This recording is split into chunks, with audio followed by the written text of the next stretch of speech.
I can't afford a $12,000 Kim Cassav's wedding dress, but just look how gorgeous it is. I get why it's so expensive. Luckily, I'm a cosplayer and I know how to sew, so let's go! All my sewing projects start with the mock-up. Especially for a perfectly fitting corset, this step is essential. I used a corset pattern I liked and made a test version out of muslin fabric. I didn't add any boning at this point, so it looked very wrinkly, but I knew I had to trust the process. I adjusted the shape and created a mock-up for the hip panels. Then I took the test corset apart and used it as my final pattern. The finished corset would have several layers, and I started with a structural layer made out of a corset coutil. Of course, my cat Bob helped me a lot. He's such a good boy. After sewing the boning channels, I added spiral steel boning. Cutting it always kills my hands. You can add pre-made tips, but I prefer to use tape. It's easier and prevents the sharp edges from poking through the fabric. I was pretty happy how the structural layer turned out. It had a few wrinkles, but they will disappear once I add the fashion fabric. In the middle of the project, my sewing machine of over 10 years broke, so I had to get a new one. I'm super happy with the semi-industrial sewing machine I picked. The corset is made of 3 layers: the structural layer,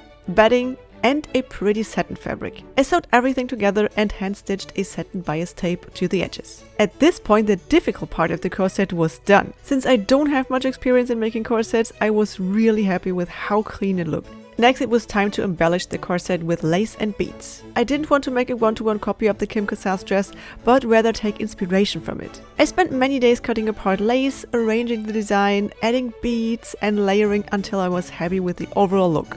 My fingers still hurt from that. Of course, I had to add the beautiful pearl drop as an eye catcher in the middle, and then it was finally done. I'm so happy with how the corset turned out, and I can't wait to wear it at my wedding. With all the pearl and glass beads, my corset has a brighter and more soft look than the original Kim Cassav's dress.